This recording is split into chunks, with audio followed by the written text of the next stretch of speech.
استغفار کے متعلق کچھ استغفار ایسے ہیں جو میں ابھی آپ کی خدمت میں پیش کر رہا ہوں، جو علماء نے بتائے ہیں، اور اس کے اوپر آپ عمل کرنے کی کوشش کریں. یہ جو ہمارے ہزاروں لاکھوں کروڑوں گناہ ہیں، اسی استغفار کے نتیجے میں معاف ہو سکتے ہیں، اور خود بخود معاف ہوتے رہیں گے اگر آپ ان کے اوپر عمل کرتی رہیں. نمبر 1، الاستغفار بعد صلاۃ العصر، نماز عصر کے بعد استغفار پڑھنا. امام صادق علیہ الصلوۃ والسلام یہ بات بیان فرماتے ہیں کہ جو شخص بھی نماز عصر کے بعد استغفار کو پڑھے گا اور 70 مرتبہ استغفر اللہ ربی واتوب الیہ پڑھے گا، یا صرف استغفر اللہ بھی 70 مرتبہ عصر کی نماز کے بعد، غفر اللہ لہ 700 ذنب، خدا اس کے 70,000 گناہ اسی وقت معاف کر دے گا. نماز عصر کے بعد 70 مرتبہ صرف استغفر اللہ کہنا 70,000 گناہوں کو معاف کرواتا ہے. دیکھیں، کیونکہ گناہوں کا ایک ایسا انبار ساری زندگی میں ہم جمع کرتے ہیں، اسی وجہ سے اتنا زیادہ ان چیزوں کا ثواب بھی بتایا گیا ہے. ایک تو استغفار ہو گیا یہ. دوسرا استغفار ہے الاستغفار دبر کل فریضۃ. پانچویں امام محمد باقر علیہ الصلوۃ والسلام بیان فرماتے ہیں کہ جو شخص بھی ہر نماز کے بعد پہلو بدلے بغیر استغفر اللہ الذی لا الہ الا هو الحی القیوم ذو الجلال والاکرام واتوب الیہ پڑھے، جو آپ تاخیرات نماز میں پڑھتی بھی ہوں گی،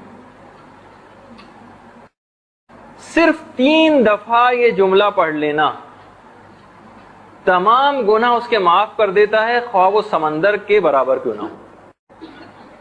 یہ دوسرا طریقہ ہے، استغفر اللہ الذی لا الہ الا هو الحی القیوم ذو الجلال والاکرام واتوب الیہ.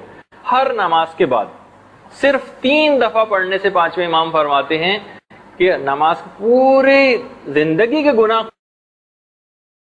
دیکھیے، ہم اس میں آپ وہ یاد رکھیے کہ ہم کس موضوع کے تحت گفتگو کر رہے ہیں، کہ گناہ جو ہیں یہ سوء خاتمہ کی طرف لے جاتے ہیں.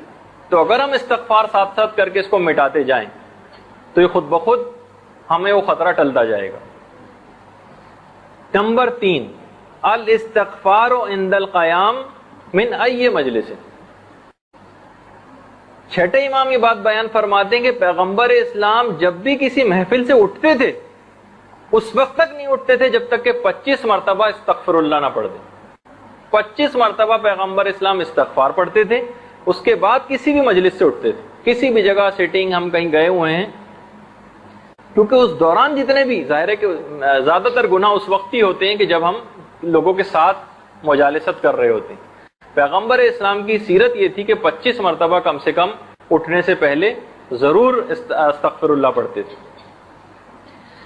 نمبر 4، الاستغفار 100 مرہ عند النوم. سوتے وقت 100 مرتبہ استغفار پڑھنا. چھٹے امام یہ بیان فرماتے ہیں کہ اگر کوئی شخص سوتے وقت 100 مرتبہ استغفار پڑھ لے گا تو جس وقت وہ جاگے گا اس کے ذمے ایک گناہ بھی باقی نہ ہوگا. ایک گناہ بھی اس کے ذمے باقی نہ ہوگا. اور اس کے بعد ایک اور استغفار ہے جس کا تو ذکر قرآن کے اندر آیا ہے، الاستغفار فی السحر. صبح سویرے استغفار کرنا. والمستغفرین بالاسحار یا وبالاسحار هم یستغفرون.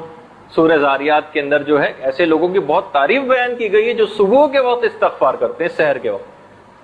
اچھا، ایک دفعہ میں نے بہت پہلے ذکر کیا تھا کہ سحر کا یہ جو سحر خیزی اور سحر کا جو وقت ہے وہ اصل میں نماز فجر سے تقریباً 1 گھنٹے پہلے کا، یعنی جس کو صحیح وقت سحر کہا جائے گا جس کے اندر عبادتیں انجام دینی ہوتی. تو یہ کچھ ایسے استغفار ہیں کہ جس سے خود بخود آپ کے گناہ جھڑتے رہتے ہیں. اس کے علاوہ ایک استغفار اور ہے، دیکھیے استغفار کی شکلیں ہیں. یہ جتنی آپ نمازیں یومیہ پڑھتی ہیں خود استغفار. روایت میں کہ جو روزانہ 5 مرتبہ دن میں نہائے اور غسل کرے، کیا اس کے جسم پر کبھی کوئی کدورت اور گندگی اور میل باقی رہے گا؟ نہیں.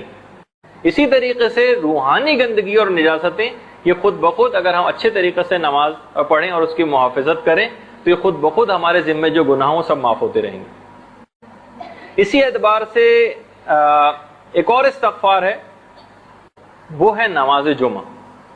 روایتوں میں ہے کہ ایک جمعہ پڑھنے کے بعد اگلے جمعہ تک، یعنی جو آپ نے پچھلا جمعہ پڑھا ہے اس سے اگلے جمعے تک جتنے بھی گناہ ہوں گے وہ سب کے سب معاف ہوتے رہتے ہیں،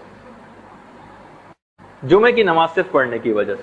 اور یہی روایات غسل جمعہ کے لیے بھی آئیں کہ غسل جمعہ انتہائی اہم ترین مستحب معتبر غسلوں میں سے ایک ہے۔ اس کے علاوہ جتنی بھی نیکیاں ہیں سب استغفار ہیں، یہ خوب نیکیاں کرتی جائیے، خوب استغفار، خود بخود استغفار ہوتا رہے گا۔ ان الحسنات یذھبن السیئات، بے شک نیکیاں گناہوں کو کھا جاتی ہیں، تو جتنے بھی آپ نیکیاں کرتی چلی جائیں گی خود بخود گناہ ختم ہوتے چلے جائیں گے۔